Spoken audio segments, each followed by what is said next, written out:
Good morning, good afternoon, good evening, good part of day. Welcome everyone to the largest, fastest growing, and the most active um, large-scale Scrum community. Has gone global and viral, but started in New York City more than 10 years ago.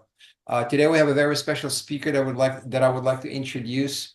Her name is Karen Kemerling, and she's a very energetic and inspirational executive leader and coach with more than 30 years of leadership experience working with large global companies as well as smaller companies, businesses, and nonprofits. She's the co-founder, in fact, she's the sole founder of K2 Leadership Development Company. And the focus of the company is in leadership coaching and organizational development. Karen is also a certified enterprise coach, my colleague, very highly accredited um, uh, title, if you will, with the Scrum Alliance still today. Certified Agile leader and neuroscience certified person. She's also very much focused on psychological safety, and she has a psychological safety certified trainer and coach credential. Karen uses these approaches in workshops to actively coach leaders to develop a growth mindset and foster physiologically safe teams and organizations, physiologically and psychologically.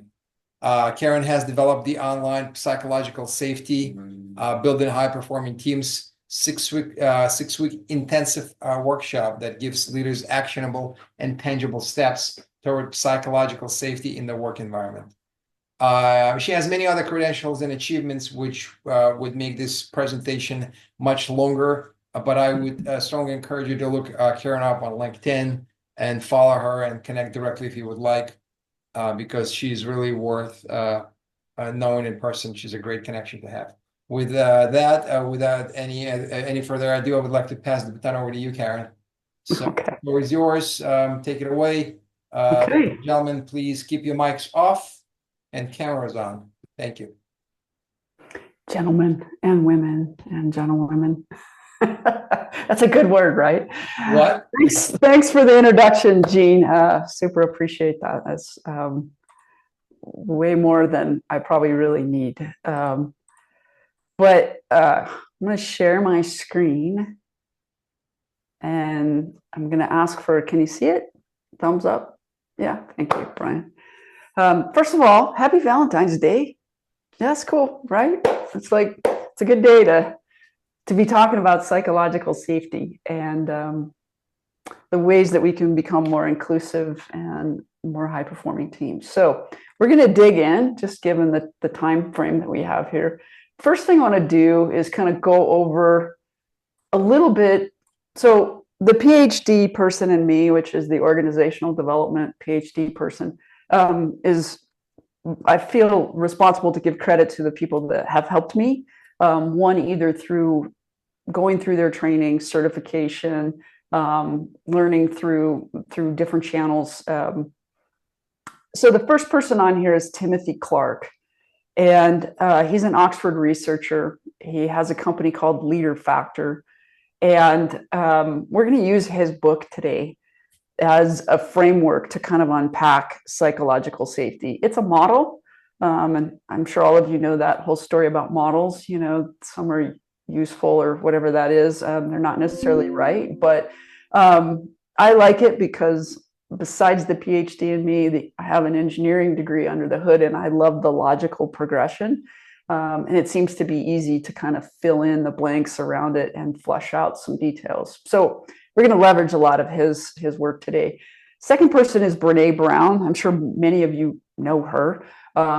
TED Talk speaker, very sort of famous, has her own, I think, Netflix show. I've had the good fortune to meet her and go through her work. She has the Brave Leadership company, and her focus, she's actually a social worker, PhD in social work based out of Texas. But her primary research is around vulnerability and shame. And vulnerability is a core part of psychological safety. So we're going to talk about her a little bit. The third person on here is Amy Edmondson. I would call her almost the founder of psychological safety. Harvard researcher, very good speaker, has multiple books. The Fearless Organization book is really a phenomenal book. She's done a lot of research in hospitals and how hospital teams work together, and how teams that feel safe to speak up and say, hey, we have a problem or an issue, obviously result in much better outcomes for that patient. So it takes some courage to do that. But at the end of the day, if you're willing and you're capable and you feel safe, better things happen in business and in teams when you are psychologically safe. And the last person on here, fourth, I should say, is David Rock. And he's a neuroscientist based out of Australia, has the Neuro Leadership Institute. I am one of his brain-based coaches. And he brings in a lot of how does your brain respond under threat? And that's another thing from a psych safety standpoint that's important, is that what happens to us when we feel triggered and how do we react in that space? So I wanted to just shout out to those people and say thank you for what they've done for me. And hopefully today that'll bring some of that to you. So here's what we're going to do. We're going to talk about what is the definition of psychological safety, come up with a common definition together so that we're on the same page. And once we get that, it's like, okay, so why does that matter? And so we'll talk about a couple things on big reasons why that really matters to teams and business. And then the last part is, okay, so great, Karen, we get it. We have a definition. We understand it's important. How do we do that? So we only have an hour today, roughly. And so we're going to unpack these 4 stages from Tim Clark. And you should be able to have at least 1 or 2 things in each of these stages where you can say, I'm going to experiment with that. So this hour for us together should be worth it. Get a piece of paper, write some stuff down, stay locked in, do your best to not do the phone and other screens and all that. And it'll be worth your time. If you engage and you think about this and you write stuff down and you commit to, like, I'm going to try one of these 2 things, that's the beginning of change, right? That's the beginning of developing a practice, which is what it's all about. So, and then if we have a little time, we'll do Q&A along the way too.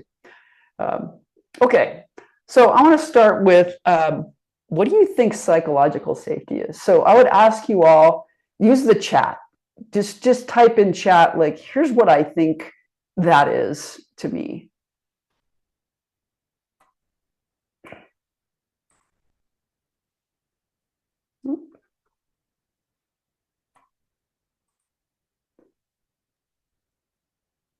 Where's my chat? There we go. Bring this over here. Bring this back over here. All right. I'm going to just read some of these.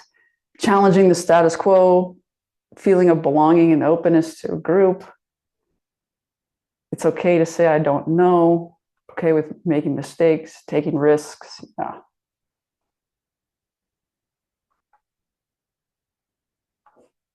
Able to share and challenge without retribution from the recipient. Yeah, these are good.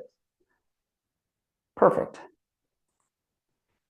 So I'm gonna leverage for us so we're on the same page. It's all this similar to what you all just kind of put in chat. But Tim Clark has a definition that's 5 words: an environment of rewarded vulnerability. So if you write that down on your paper, that's the first sort of learning objective in our time today, is like, that's our definition. And I have underlined rewarded and I've highlighted vulnerability. So rewarded, right? Most of us get that. It's like, yeah, I know what it feels like to be rewarded. Things are good.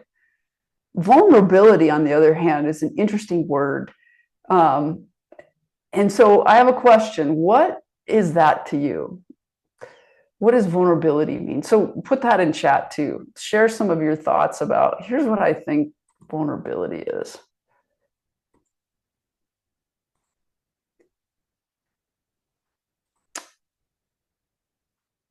All right. Okay to ask for help.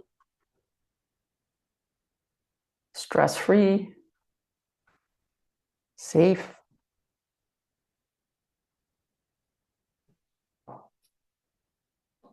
not having to pretend to be perfect. Those are good. Lack of knowledge, expressing ideas allows us to create a trust environment. So these are great. You guys are on the rewarded side for sure, which is cool. I'm going to play a video for us from our friend Brene Brown. It's 6 minutes, and she tells us in the video, this is what vulnerability is. So let's listen to her as a researcher, and make sure you can hear it. So go to the next and give me a thumbs up. Can you guys hear that? Okay, thank you.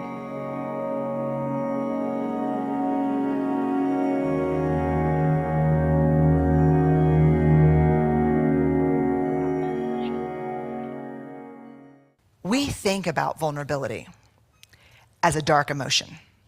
You know, there are a lot of people who talk about positive emotions, negative emotions, dark emotions, light emotions. We think of vulnerability as a dark emotion. We think of it as the core of fear and shame and grief and disappointment, uncertainty, things that we do not want to feel, right? Things that I don't want to be vulnerable because that means I'm afraid. That means I'm uncertain. That means I'm at risk. I'm exposed. I'm in grief. So what we do is we armor up and we say, I do not want to slip into these dark emotions. I will not let myself be vulnerable. But here's what I learned from the research and certainly put into motion in my own life that was the most life-changing, is that vulnerability is the center of difficult emotion. But it's also the birthplace of every positive emotion that we need in our lives. Love, belonging, joy, empathy. How many of you would agree that we're in a serious empathy deficit in our culture today? Totally, right? No vulnerability, no empathy. In a culture where people are afraid to be vulnerable, you can't have empathy. You know, empathy is not a default response. If you share something with me that's difficult, in order for me to be truly empathic, I have to step into what you're feeling. And that's vulnerable. So there can be no empathy without vulnerability.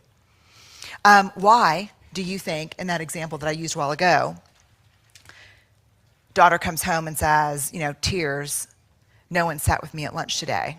They made fun of what I was wearing. So-and-so won't talk to me. They poured my books out of my locker.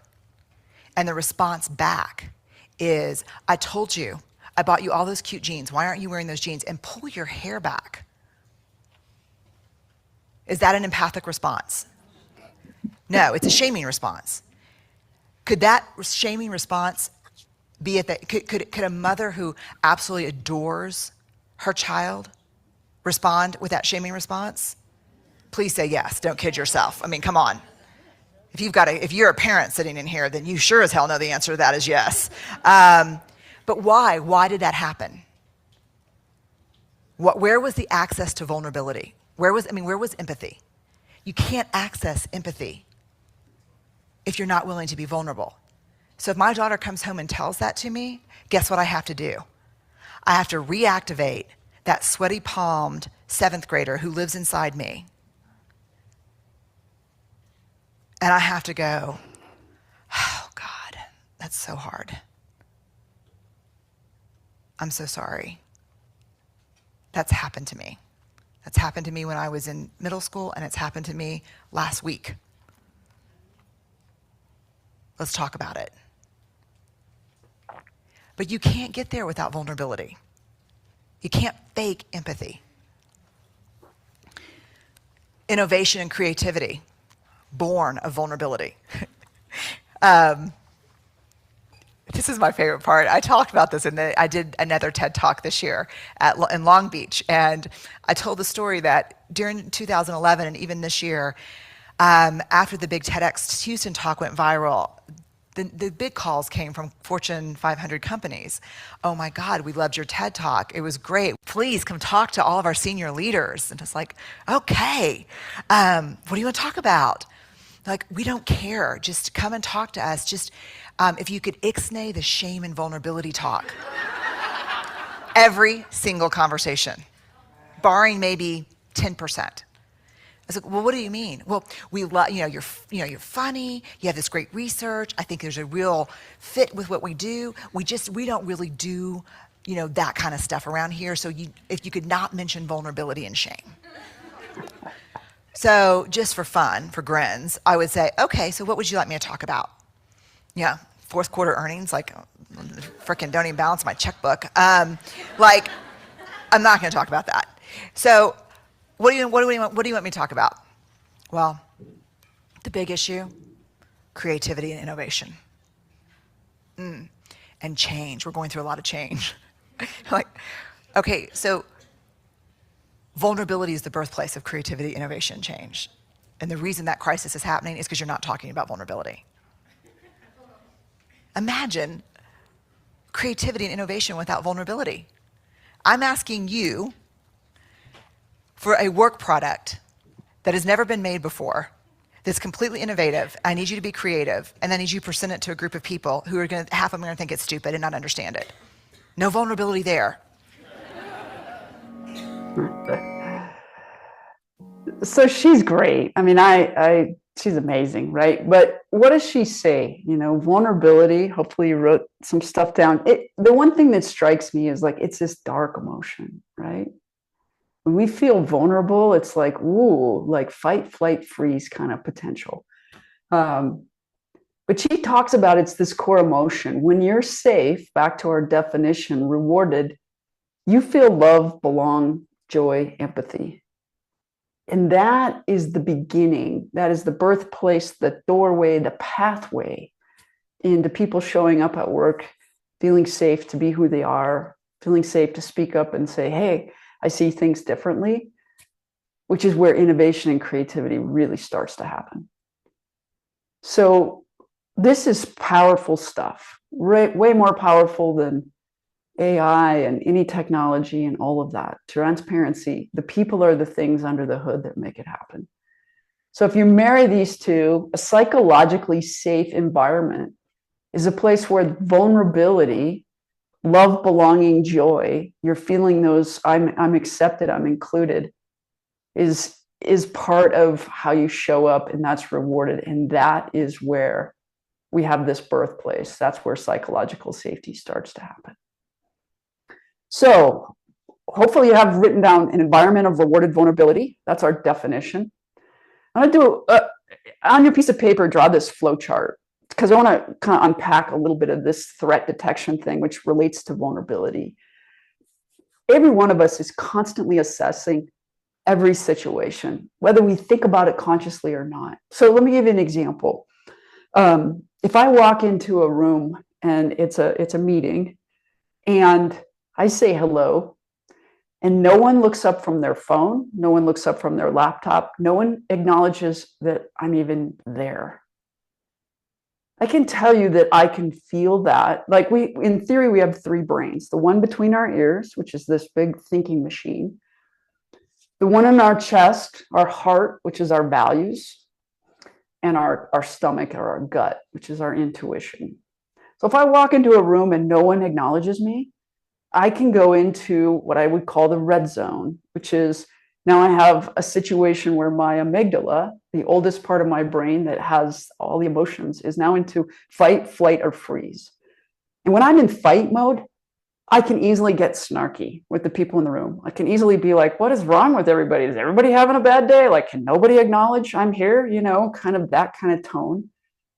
Or I could go for flight, which would be fine, I'm just going to leave. I'm not even going to engage in this group. Or I could do freeze, which would mean I come into the room, sit down, say nothing to anybody, and don't really participate for the rest of the meeting. Because transparency, I'm a little triggered. I'm a little miffed about the beginning of the dialogue and not being acknowledged. The opposite is true too, is if I were to walk into the room and people said, hi, Karen, good morning. We got a big agenda. I can't wait to get into it. I know you've got a bunch of thoughts on some of these topics and it's going to be a great meeting. Like that's a blue zone. That's a very different feeling than red zone. So rewarded and punished is the component that we're talking about. And it happens all the time. So when you're in that red zone, it activates that fight, flight, or freeze, that amygdala part. And when that happens, you go into that self-centered sort of instinct and shift from openness into defensive mode. And this is a neuroscience fact. So when that happens, now we're really preoccupied with our own risk management, self-preservation, and loss avoidance, however you process that. Fight, flight, freeze. There's even something called fawn. But this is a big deal because it's like your brain does not know. It's a lot like the tiger thing, right? We've all heard that, you know, we're not being chased by tigers anymore, but our brain is still being triggered and stimulated in the same way, even in my, you know, just example of a meeting. So it's important because after that, if you think about team engagement, you think about organizations, nobody comes up with great ideas when they're triggered, when all of a sudden inside they're being chased by that tiger. So red zone, blue zone is kind of a thing. So think about that as we go through this. I want to do a little experiment with you. This comes from a woman named Christine Porath. She writes a book called The Price of Incivility. I'm just going to read 5 statements from her research. And here's what I want you to do. Use the chat function. And as I read them, just say, like, number 1, yes. When I get to 2, number 2, yes. So example, you know, 1 yes, 2 yes, 3 yes, that kind of thing. As I read through them, so we can kind of get a sense for what's happening. So here's the first one. Have you ever felt excluded in a social setting?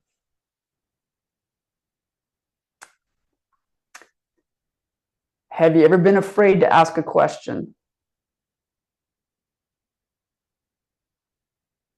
Have you ever remained silent when you knew the answer to a problem?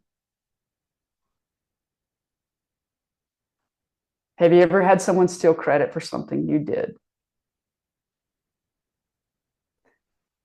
And the 5th one, have you ever been ignored in a discussion?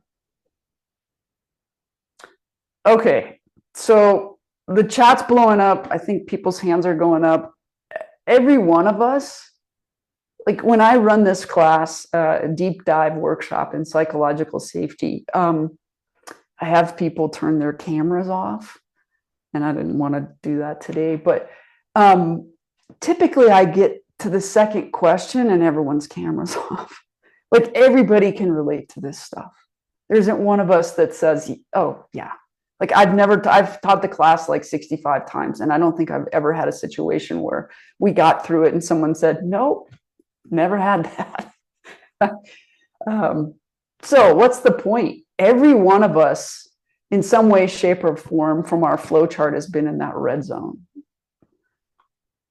So here's the results of the research from Christine and her 14,000 people, and I'll just share it with you. And I'm just going to read the ones that are above 50%.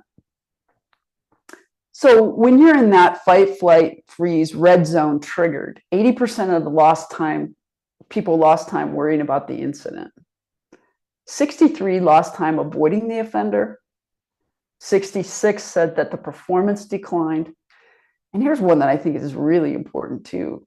78 said that their commitment to the organization declined. So this is a big deal. Like every one of us just said yes in some way, shape, or form to one of those 5. To the best of my ability, looking at the chat, I think that's probably pretty fair. And as a result, and I'm in there right in there with you guys. I'm the exact same. I know that I can relate to all of these too. So it's a big deal. And so this is where we get into, okay, so why does it matter? So we said an environment of rewarded vulnerability is our definition. And why it matters is for 2 big reasons. I would say human connection and competitiveness. So let me talk about human connection is inclusiveness. Every one of us longs to belong. Brené's definition of vulnerability: love, belonging, joy, empathy. That's the rewarded component of vulnerability. There isn't one person that doesn't want this. We are pack animals. They would say from a punishment standpoint, putting somebody in prison in solitary confinement for the rest of their life is worse than death for a human. That's how big a deal this is. On the other side, to leverage Brené, when you feel that inclusiveness, when you feel like you are loved and that you do belong and that you are a part of something that matters and people accept you for who you are, that's when you start showing up at work and start asking questions and start contributing in a different way, ways that are wanting to make things better, wanting to challenge the status quo, of course, in a positive way. So I would say today, especially today, 2025, being able to foster an environment that's psychologically safe, an environment of rewarded vulnerability, is by far the most important leadership competency. By far. So that's our second sort of learning objective. We have a definition. We have two big reasons. There's probably lots of other reasons, but those are two where it's like inclusiveness is key. And innovation and creativity is something that every company, every team needs and wants, especially today. Okay. Here's the thing. If people are asking me questions in chat, I'm not good at doing presentations and doing chat. So if you need me to stop or do something, you might have to come off mute and ask me. Otherwise, I will keep going. Or Jean, you can help me out on this. Are we okay? So some people that had their hands up, is that just from the exercise, or do you have a comment or a question? I was just asking if you could repeat the name of that book, The Price of Something. Oh, yes. It's called The Price of Incivility. And Christine Porath is the author. Thank you. Okay. So let's get going. Let's keep moving. Let's assume it's incivility as opposed to instability. Yeah, you got it. Okay. So let's talk about the model. Let's assume we all get the definition and we all understand, yep, we've all felt, we've been in the red zone and we've all been triggered, and we know that that's a big deal. And the two reasons are people long to belong, and we want to unlock this whole concept of innovation and creativity. So I want to go through inclusion, learning, contributing, and challenging. I'm going to give you a couple of thoughts and ideas on each of these areas. But before we do that, I want to explain the model. So we have this X and Y axis. On the Y axis, let's X axis first, permission, right? So if you go all the way to the right on the model and you have very high permission, but very low respect, you end up in this zone called exploitation. So let me give you an example. There was a day I worked at Hewlett Packard for 15 years in the 80s and the 90s. It was such a big company. We had 320,000 employees at the time. And I had a manager, was in another geography. And frankly, I was a great worker. I did a lot. I got a lot done. I was an engineer. And I had very, very little relationship with my manager in this other geography. In fact, I very seldom talked to him. It was more just get the work done, crank it out. I don't really care if you work after hours, on weekends, or holidays. Like, that's not my problem. Like, that's yours. Just get her done.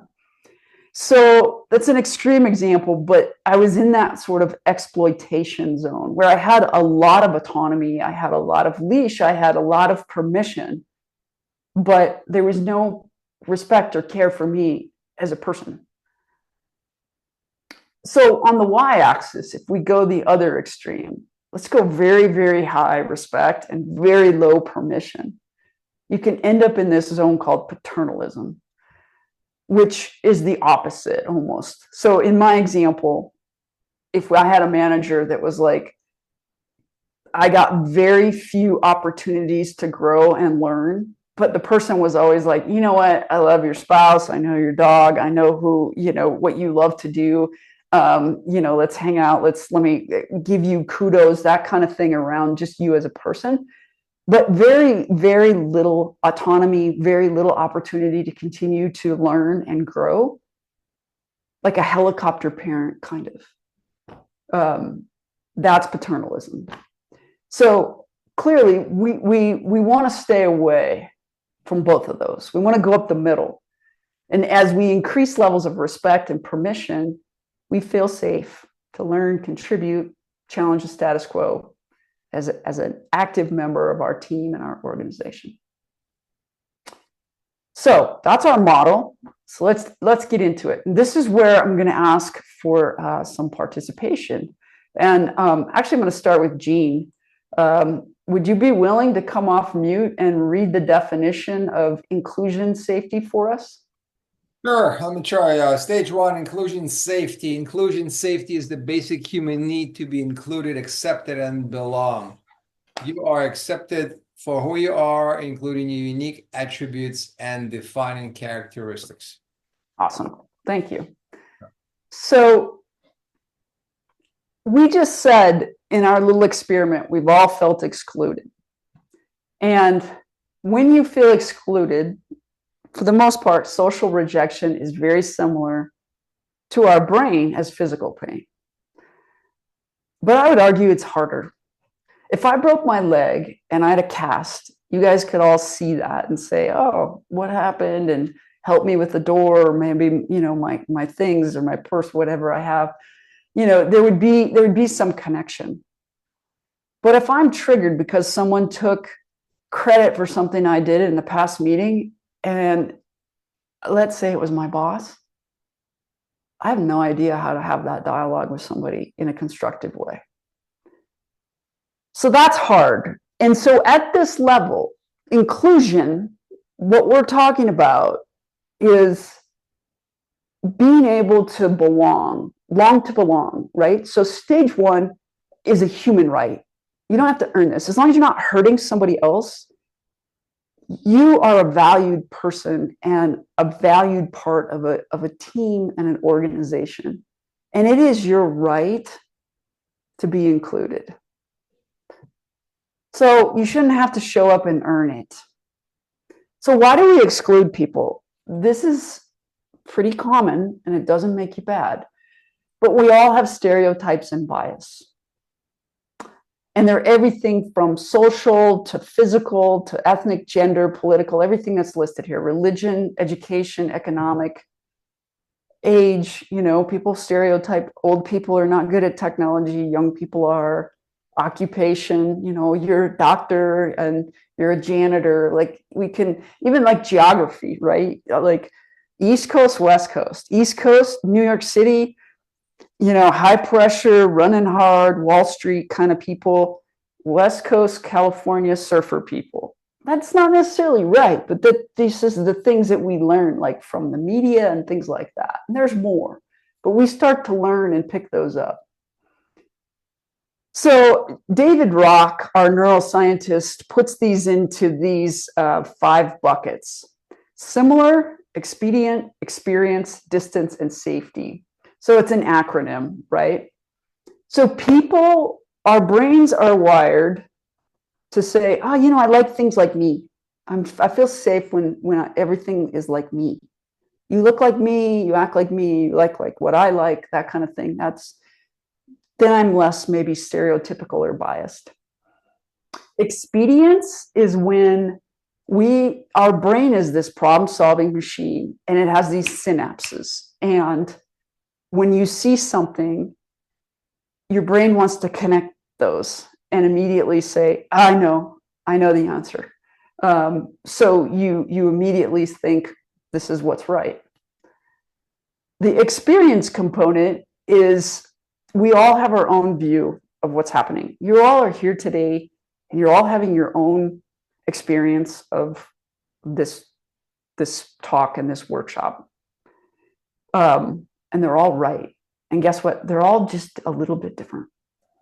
But inevitably, I'm sure you've all been in meetings where people are like, well, I was there. I know exactly what happened. It's like, well, that's true. But somebody else was there and has a different perspective of that same situation. Distance is the next one. It's much easier to be more judgy and biased of people that are further away than people that are closer. It's just a thing from a scientific standpoint. And then the last one is safety. And this is the way our brains are wired. It kind of goes back to, probably caveman days, is that we protect against loss more than we do against gain.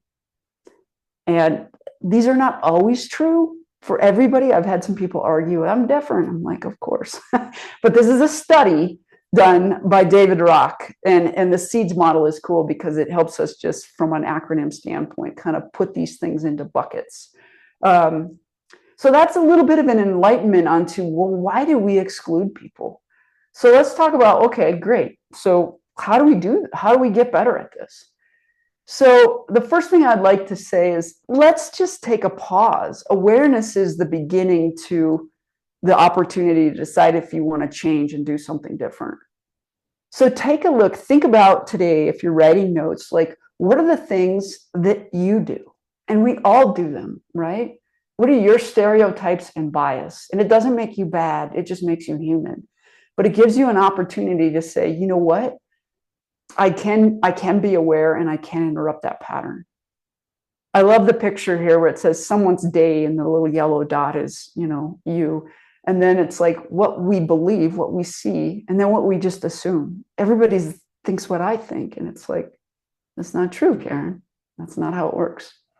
So that awareness of we have a different experience, a different story, in a different way is the beginning of creating inclusiveness. Let me give you another tool. It's called bridging and bonding as you meet people or work with people. So bonding is when you meet somebody and you just, you start talking about hobbies or whatever. And let me give you an example. So outside of teaching psychological safety and coaching executives, I make guitars. So I have a little guitar business called K2 Acoustic Guitars. So I love guitars. And I was in Atlanta not too long ago visiting my great nephew. He lives in a place called Dawsonville outside of Atlanta. His name is Cannon, and you guys don't know him, so it doesn't matter. But we were sitting on the sunroom out in Dawsonville. And we're talking because Cannon plays guitar and he's in a band. And so here's the thing, is that we're talking about guitars and we're geeking out about that and we're having a lot of fun and we're bonding. Super bonding about that. And then a gunshot goes off. And I stopped and I was like, holy cow, was that a gunshot? And he said, yeah. And I said, what's going on? And he's like, oh, people are hunting. And I was like, so I don't like guns. And I can tell you, my brain was on fire, like fight, flight, freeze, immediately judging, like, people are running through the woods with guns, shooting, craziness, redneck, this and that. I was like, oh my God. And killing animals that can't defend themselves, all these stories that I have, all these bias that I have, right? So in an effort to sort of eat my own dog food, here's something that I've been working on, and I'll share it with you, is the superpower to interrupt the judgy pattern is to say, tell me more. Write that down. Use that. Tell me more. So here's what I did with Cannon. I said, geez, tell me more. And I still felt it in my gut. I can tell you, I was like, ooh, not excited about this dialogue. And he says, yes, Karen, it's actually a good thing. People have licenses. He's like, there's so much overpopulation of deer here that people, you're hitting them with a car, they're starving, all of that. And then he said, I hunt. And he goes, here's the thing for me, Karen, is that if I kill a deer, he's like, the initial killing part is hard, but I use every part of the deer And I put it in my refrigerator and I keep it there. And he's like, and when I go to take it out of the refrigerator and I have it for dinner or whatever, he says, I have a lot more respect and appreciation for that animal and that animal's life than I would as if I went to the grocery store and pulled it off the shelf. So I can tell you at that moment, he stopped me dead in my tracks. I have no desire to go get a gun, but I understood his perspective. And that was the goal. That's the bridge that I'm talking about. So something that you can try when you feel triggered, maybe in your gut, or you feel it in your throat or whatever, that's an opportunity to interrupt that pattern and to give yourself a little bit more time to seek to understand by saying, tell me more about that.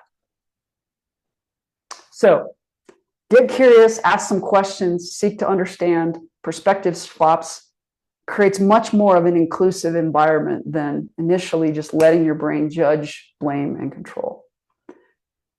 The last little tip in here I'd say for teams is creating inclusiveness. People long to belong, right?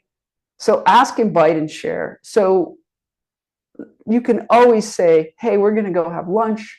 Would you like to come with us? I'm just going to go get a coffee. I'm by myself. I'm going to run down the street. Can I get you one? Would you like to come with me? Here's what I did over the weekend. Tell me about you. Small things that seem like trivial are super important because teams that do that consistently start to develop this norm of inclusion. And inclusion is the beginning of psychological safety and unlocking innovation and creativity. Okay, we can keep moving here. So now let's move to the second step. I'm going to ask, hey, Brian, would you be willing to come off mute? I can see you. So, and read this definition of learner safety. Stage 2, learner safety. Learner safety satisfies the basic human need to learn and grow. You feel safe in the learning process, asking questions, giving and receiving feedback, experimenting, and even making mistakes.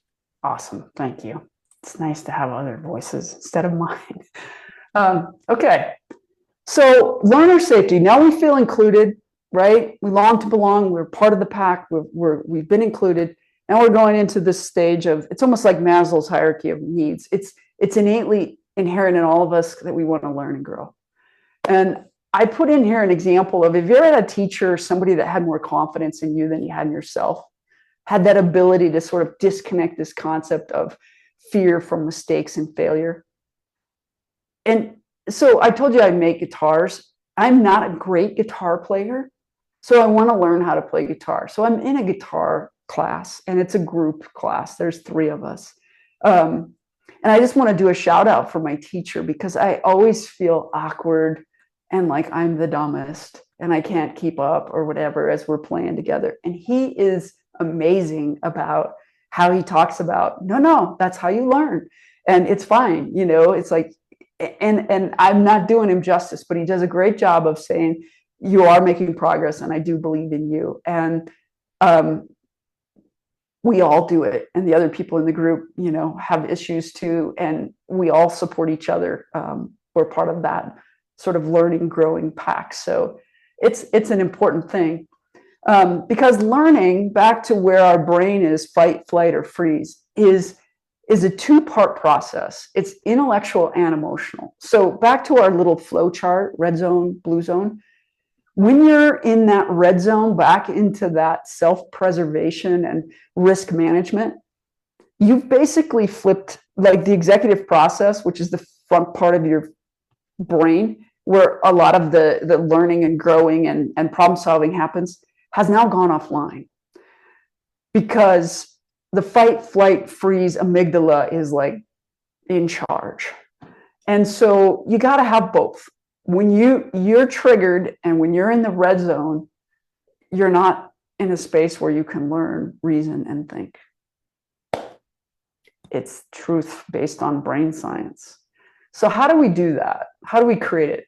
So first thing, back to my guitar teacher, is you can do this with each other, is disconnect this concept of fear from failure and mistakes. It's normal. Like, I'm afraid to make a mistake, but when you do, like, it's okay. Like, that's part of the growing process. When you feel awkward is when new synapses and new things are happening in your brain. It's the stage before I'm freaked out, but it's the stage in the I'm still learning and growing and I'm in a safe space. And we all feel awkward, especially adults. Like, we put so much pressure on ourselves to show up and be perfect. And that's really unfair because we're small kids in big bodies and we're all learning and growing. So model the way. This goes back to I don't know. So if Jean is my boss and we're in a meeting and I say, hey, I'd like to, take advantage of this new thing we're going to do, and I'd like to learn how to do it. And if he says to me, well, that's a great idea. I don't know how to do it either. But I know that Brian does. So I can hook you up with Brian and you guys can work together. Or he may say, I don't know either, but guess what? Let's learn together. So he's modeling the way to share with the rest of the organization that it's okay, especially as the leader, to raise your hand and say, guess what? I don't know either. And that doesn't make me bad or weak. It just means that we can learn and grow together. And then back to being adults. So we need encouragement to learn and grow. And I put in here growth mindset, think like a scientist. So this is actually Adam Grant. And some of you may know him, but he's an organizational psychologist. And I love the concept of a scientist because the idea is you have a hypothesis and you either try to prove or disprove it, but it doesn't make you bad either way.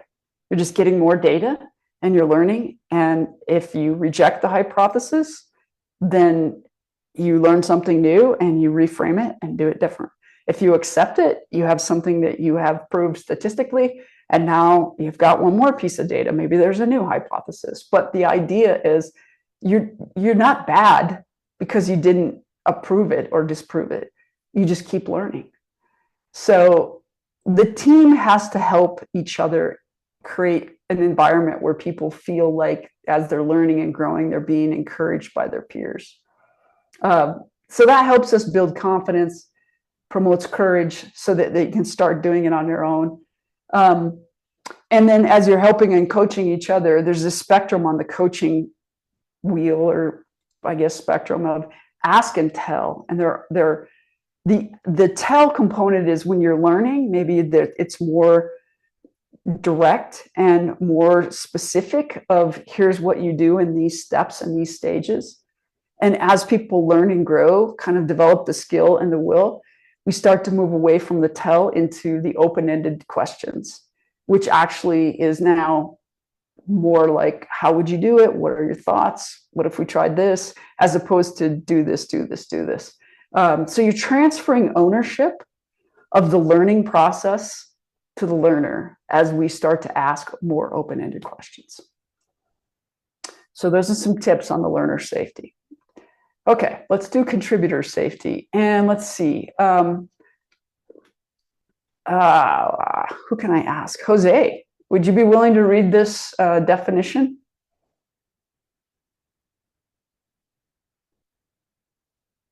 Sorry, I read it and I leave. But okay, stage 3 is contributor safety. Contributor safety satisfies the basic human need to make a difference. You feel safe to use your skills and abilities to offer a meaningful contribution. Cool. And thank you. Have a good evening. Bye bye. Beautiful. Okay, so as you're getting up our model, right? So inclusion, learning, contributing. It's natural. Now I've got the skill and the will. I feel part of the group. I'm at the stage where I have autonomy in exchange for results. So here's what's different. And inclusion safety, we said, hey, you should be included as long as you're not hurting somebody in the group. Long to belong, part of the group. Contributor safety is different. You actually have to earn it, right? You have to have the skill, you have to have the will, you have to have the desire. So as you're growing and learning, you're now getting more responsibility to contribute at a higher level. And if you don't get this opportunity, this is innate in all of us. It goes back to the model where I showed you exploitation and paternalism. if you don't get the opportunity to continue to get more growth, you end up in that paternalistic zone where people give up, right? It's like, I'm never going to get in the game, so I'm not interested in playing the game anymore. And this happens a lot when you do agile transformations, where managers now are not product owners, or they're not scrum masters, or they're not, they're not part of this new nomenclature. And now they feel triggered about, like, what's my role? And how can I, like, pull back? And how can I, like, hold people into the spaces where I feel like I have control and responsibility and value? I've seen that over and over. So let's talk about how to create it.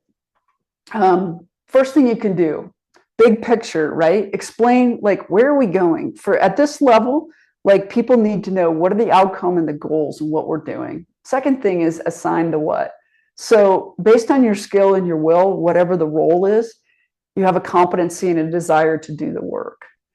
The third thing is, and most important, is let people figure it out. How do you allow people to have their own discretion to develop and accomplish the work on their own? But this doesn't mean you abandon people. This goes back to, you still learn. And as you learn and grow, you still can go back to more learning and more growth. And so this is kind of a cyclical process. So you don't get abandoned. People still need support along the contributor phase of this. All right, so we're coming down the home stretch here. We're on the fourth stage, challenger safety. So Fortune, would you be willing to read this for us? Yes, absolutely. I was writing it down. Perfect. Challenger safety satisfies the basic human need to make things better. You feel safe to speak up and challenge the status quo when you think there is a need or opportunity to improve. Cool, thank you. All right, so we're at the top. Challenger safety is, if you think about our model, this is the most vulnerable. An environment of rewarded vulnerability is our definition. We are at the top of this. And in order for challenger safety to happen, you have to have this ability to have constructive dissent, a tolerance for candor. I think of radical candor, if some of you might know Kim Scott, creative tension, like this is what's happening at this level. And at this level, people need what we call air cover in exchange for candor. This is the most vulnerable stage. If you speak up at this level and get crucified, get shot down, it's likely you will never do that again.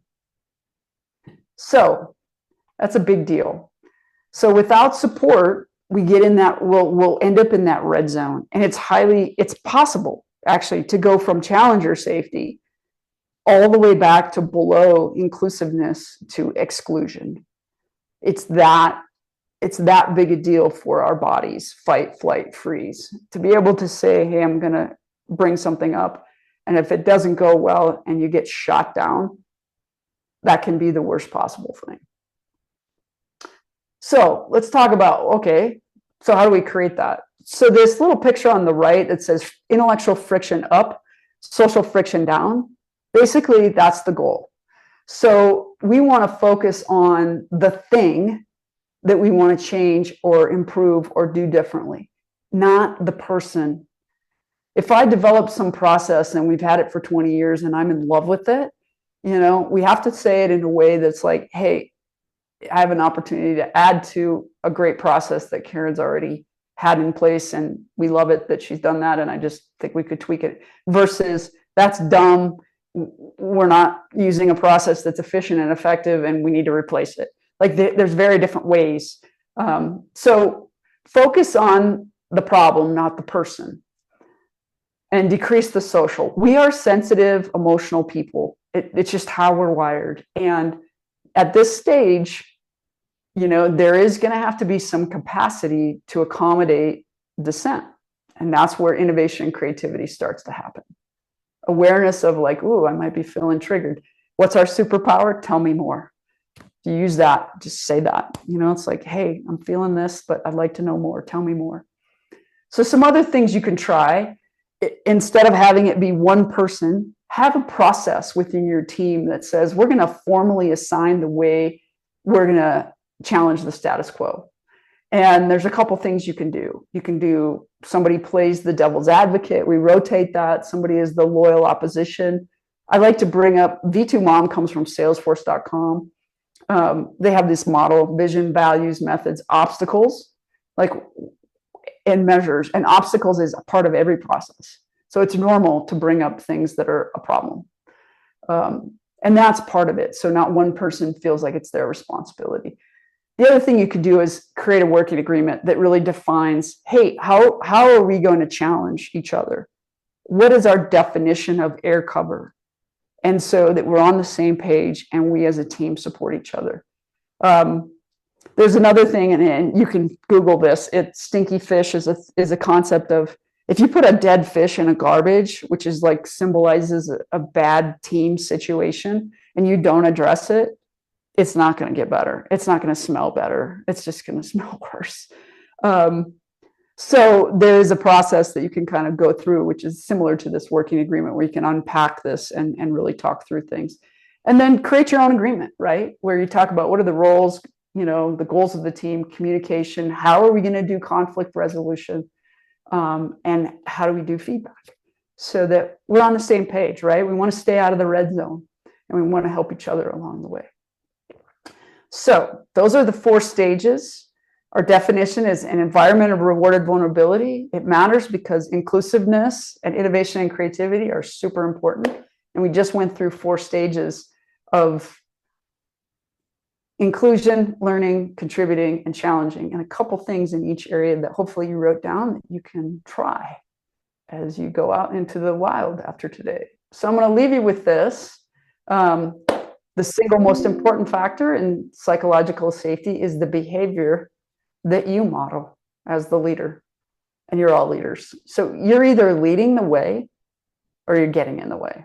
And this is a thing where your own awareness of how you show up and your commitment to making it better, and you're practicing it every day, is what will make it great, make it stick. So that's all I have for today. Happy Valentine's Day. Hey Karen, this is Suruchi. Uh-huh.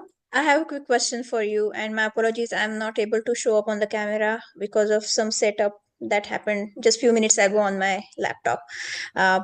I have a question associated with the overall how it is important and leadership competency to create the psychological safety in organization.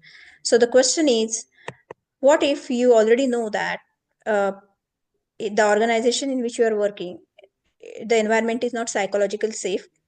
That psychological unsafety feeling might be coming from maybe leadership or management side. Then, being a newcomer in that organization, how would you help and where would you start? And that's not my personal experience, but that is what I have heard from many new scrum masters that are starting for a new job, or that are just landing on a new job, and they observe this, like, okay, this, why do you feel scared about talking for talking about this? Because then I may need to face these consequences. So this is coming from up. So my question is, if a person is new in the organization and doesn't feel safe, how to start with the leadership to communicate that they would need to create that environment? What have you tried? Let's start with you. I'll give you what my thoughts are, and others may have input too. So it's not the world Okay, according to me. so far they have tried talking with them in one-on-one and indicating the situations. Okay, and how did that go?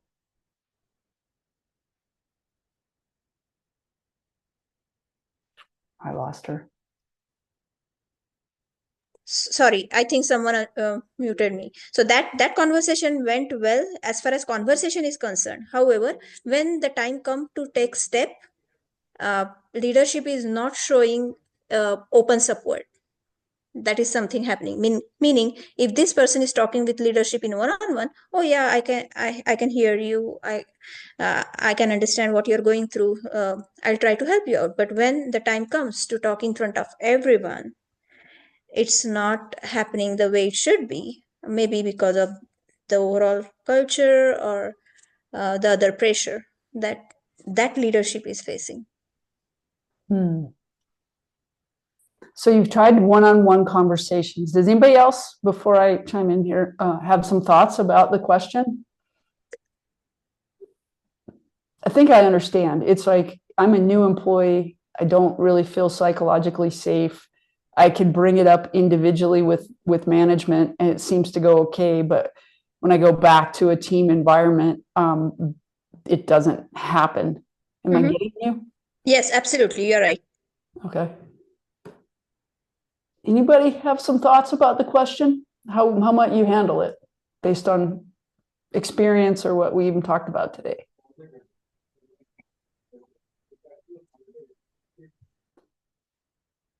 So I'll add another question.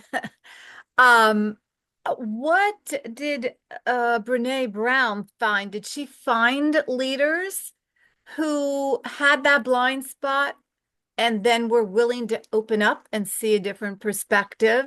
Because it sounds as if, it's the same scenario that those who need to see have blind spots and they're not seeing it.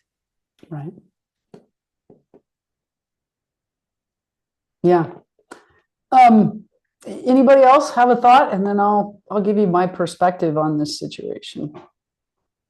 Yeah, I just quickly type in the chat. Like, I think being new is an advantage because you can play the dump card, right? Or the new card.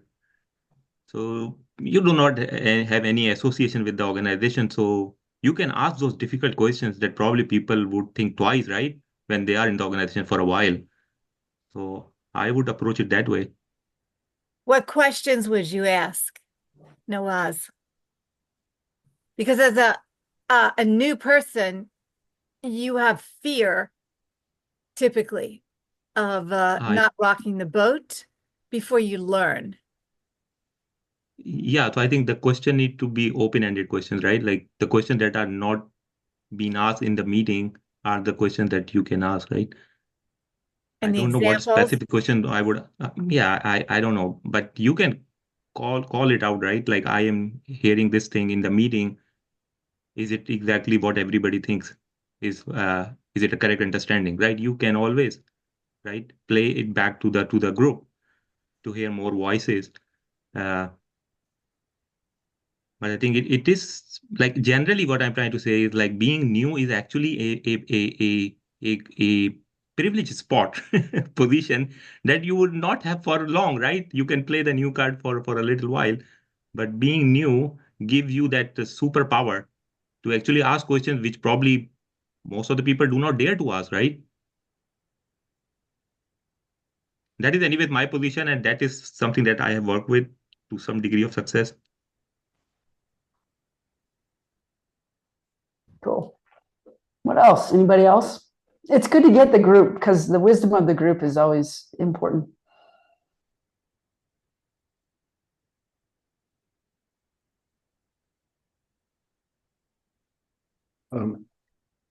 This is Doug.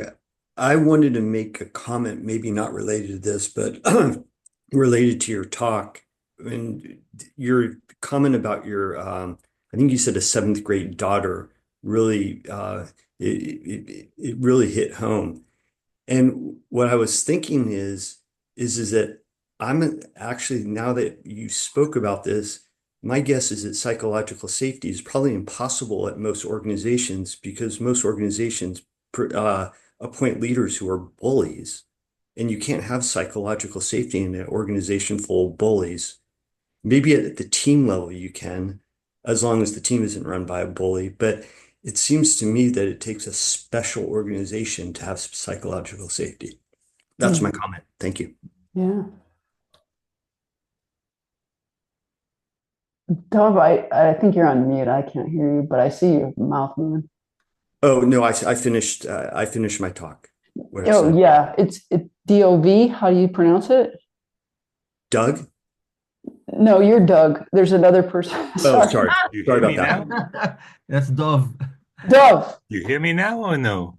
Yeah, I hear you now. Okay, great. So I wanted to raise 2 points. One, I Mhm. loved what you said before, that each one of us is a leader, Mhm. which means that we can also play the part of the leader to an extent with the manager, who also has psychological safety issues with us, who also doesn't want to be exposed, who's also afraid, also has an imposter syndrome and all that. And two is you presented the model as red and green, but there's a lot of space in between. And if you don't just treat it as a binary system, either there is psychological safety or there isn't, but try to increase it a little bit, then I think that your communication with your manager, who perhaps has his reason to tell you something, and then when you have a meeting with everyone, not to admit it, you can soften it. Yeah.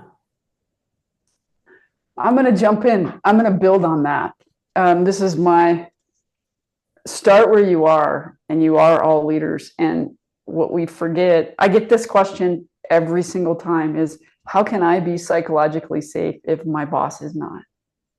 And what is imperative in that statement is everyone has a title, everyone has a role, everyone puts all this stuff on themselves, especially adults, right? Norms, stereotypes, bias. I'm supposed to show up. I'm supposed to be in charge. I'm supposed to know what the hell I'm doing.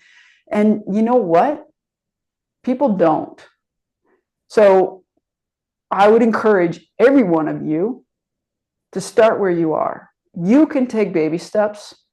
There is an opportunity for you to have a dialogue with a boss that is a bully. A bully is somebody that's afraid or fearful to not show up and feels lack of control.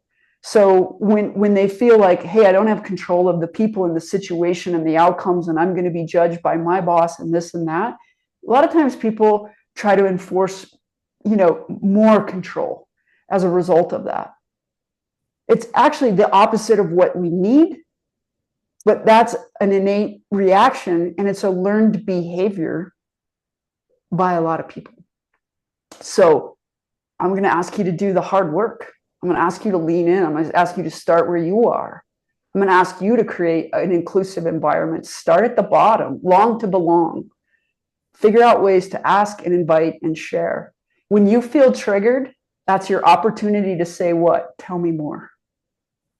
Right? If you have a one-on-one, back to our original conversation with a manager, and that seems to go well, can you actually outline, okay, so here's what I heard, here's the behaviors that we're going to model to create this when we're in the group.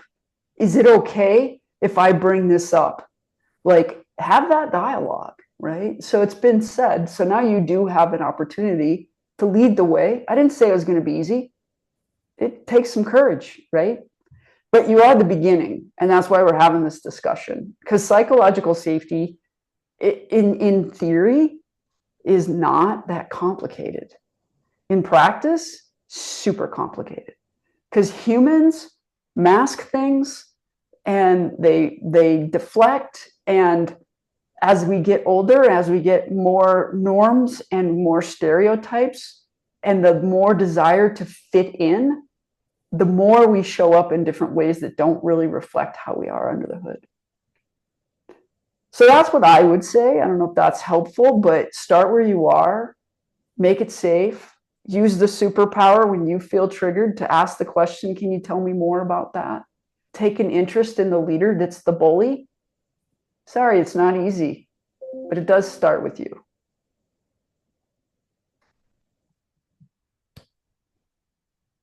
Fortune, do you have a question? Does somebody else have a question? I don't know if that's helpful or not, but that's my response. Yes. That was helpful, Karen. Thank you so much. That was helpful.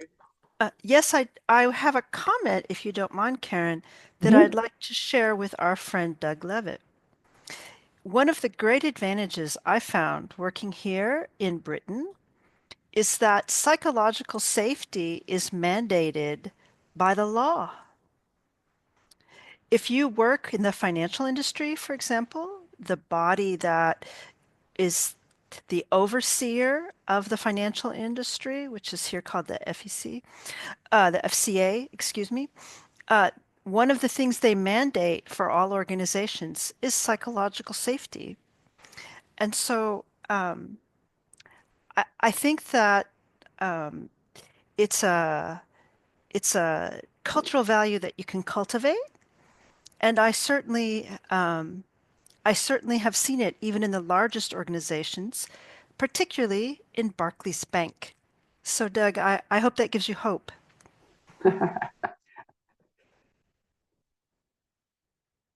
Hey, folks, I think in the benefits of time, we probably want to take another minute or few to wrap this up and ask Karen, if you have anything on your minds, ask another question or two, and we'll get rolling towards the end.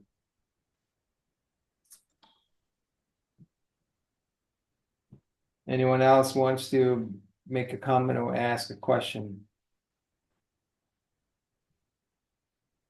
If not, then I will suggest we are going to wrap this up. Before we log off, I wanted to express my personal thanks and a shout out to Karen. I saw all of the comments in the chat window. It has been an amazing presentation, and you have certainly done a great job, invoking and provoking great ideas here. And I do encourage everyone, if you wish to connect with Karen directly, please do so via LinkedIn or use any other channel you may have. I think she's pretty transparent on LinkedIn. We shall make the slides and this video available for yourselves as well as your colleagues if you want to bring these ideas into your respective organizations. Karen, thank you very much for joining today and giving us this piece of your own wisdom. Absolutely. Thank you all. Great. Thank you very much. Thanks a lot. Karen, Thank you. Have a nice day. Bye-bye. Karen, I wanted to tell you I really love the name of your consulting company.